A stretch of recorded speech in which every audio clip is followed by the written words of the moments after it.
के सागर बनो। कबीर साहब ने प्रेम का बड़ा महत्व बताया। जिस घर में प्रेम नहीं है, घर सोने की लंका है, फिर भी वहां दुख रहता है।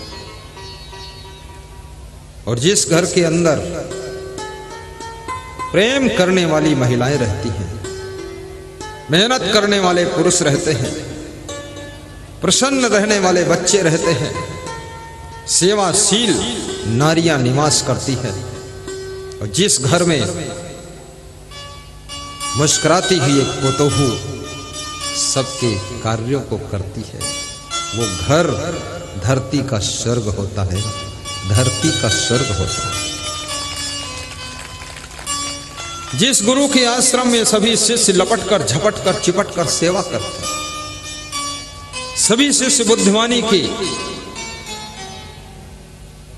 प्रेरणा बनते हैं और आश्रम को चमका करके स्वर्ग जैसा बनाते हैं, वह गुरु हमेशा सुखी रहता है।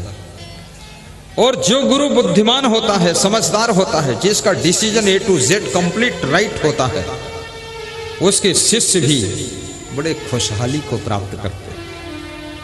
इसलिए याद रखना, चाहे संत बनो या गृहस्थ बनो, अपने स्वभाव को बदलो। ये चिड़चिड़ा स्वभाव, टेंशन में रहने का स्वभाव, जैसा है तैसा है, लेकिन थोड़ा खुश रहा कर। कितने लोग हर समय ऐसा माथा चढ़ाए रहते हैं, हर समय गुस्सा में ही रहते हैं, हमेशा चिंता में ही रहते हैं। उनकी पत्नी भी कहती है, क्या बात क्या है, खुश क्यों नहीं रहते? वो कहते हैं, हम शुरू से ही ऐसे रहते हैं। तो शुरू से ऐसे कैसे रहते हैं? बचपन के फोटो, हंसते मुस्कुराते फोटो, ज्यों ज्यों उम्र बढ़ रही है, हंसी खुशी विदा हो रही है, और इस दुनिया में कितना तुम दुखी रहो, चिंतित रहो, टेंशन में रहो, चिड़चिड़े बनो, ये दुनिया जैसी की तैसी रहेगी, ज्यादा सुधरने वाली नहीं, ज्यादा इसमें ठीक ठाक कुछ होने वाला नहीं। बस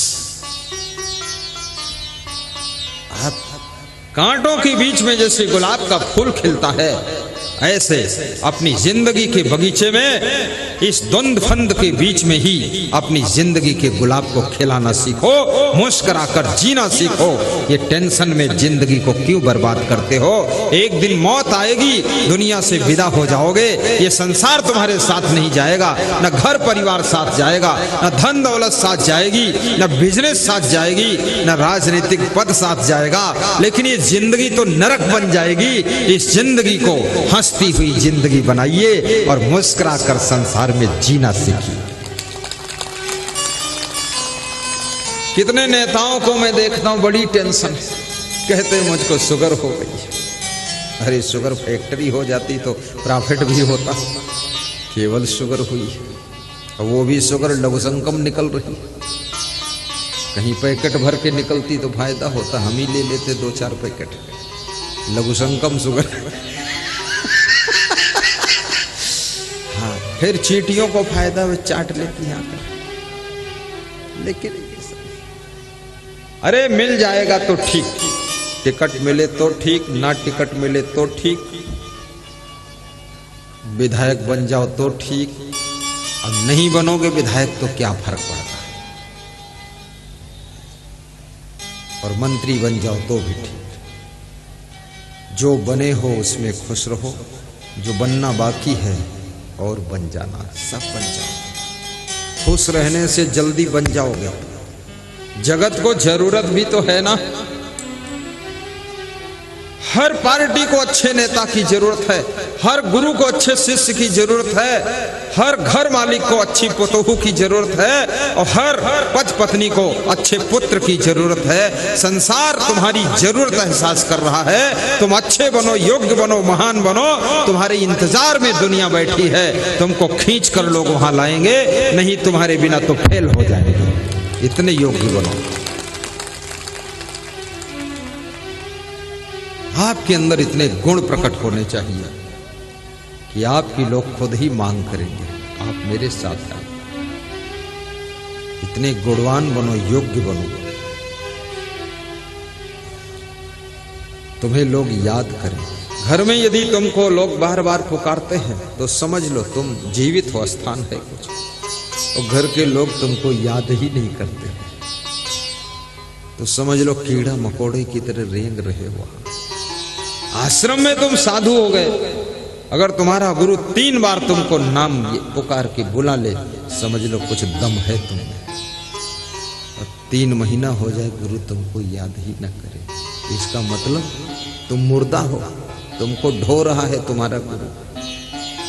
हाँ, तुम ढोए जा रहे हो, तुम्हारे में कोई गुण कला नहीं।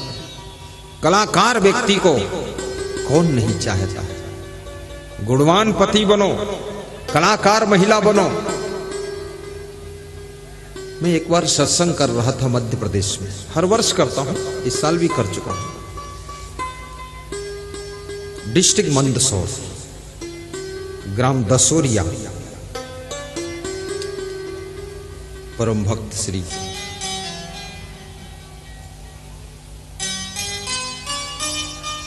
बहुत दुलेश सिंह, श्याम सिंह, फूल सिंह, हाँ याद तो है पर साधु से भी पूछता हूं, वो भी याद रखे। उनके यहां सत्संग था, 3 दिन का सत्संग। लास्ट दिन उस घर की महिलाओं ने सोचा, राजपूत परिवार था, सोचा कि 3 दिन हो गए गुरुजी से हम मिल नहीं पाए तो थोड़ा बैठ जाते हैं। तो 10-12 महिलाएं आई दर्शन के लिए, 1-2 पुरुष थे। वो 3-4 मिनट ही बैठ पाई। उस घर का मालिक आया, बड़े जोर से चिल्लाया, अरे तुम सब लोग यहाँ बैठी हो, वहां सब व्यवस्था बिगड़ गई, चौपट हो गई, चलो चलो चलो चलो चलो चलो चलो चलो। मैं तो चुप, मैं तो बोला भी नहीं था उनसे कुछ। तो हमने कहा क्या हुआ दुलेश से? अरे बोले ये सब इधर बैठ गई, उधर व्यवस्था सब बिगड़ गई। तो महिलाओं ने क्या कहा कि 3 दिन से हम तो दर्शन किए नहीं है, आप हैं तो यही, 3 मिनट के लिए आए हैं, उतने में सब बिगड़ गया। हमने कहा ये तुम्हारी महिमा है जो 3 मिनट में ही तुम्हारे बिना तुम्हारा पति, तुम्हारे घर के मालिक हिल जाते हैं। दमदारी है तुम लोगों में, महिलाओं में, जो इतनी बड़ी व्यवस्था संभालती हो, जो तुम्हारे घर के पुरुष डगमगा जाते हैं तुम्हारे बिना। जाओ तुम व्यवस्था देखो, विदाई होगी कल तब मिल लेना। कितनी महिलाओं को लोग मायके नहीं जाने देते हैं कि तुम जाओगी तो यहां बिगड़ जाएगा। और कितनी ऐसी भी पुतोहू है जो घर के लोग सोचते हैं महीना 2 महीने के लिए चली जाए तो शांति हो जाएगी। हाँ, ऐसी कलाकार है।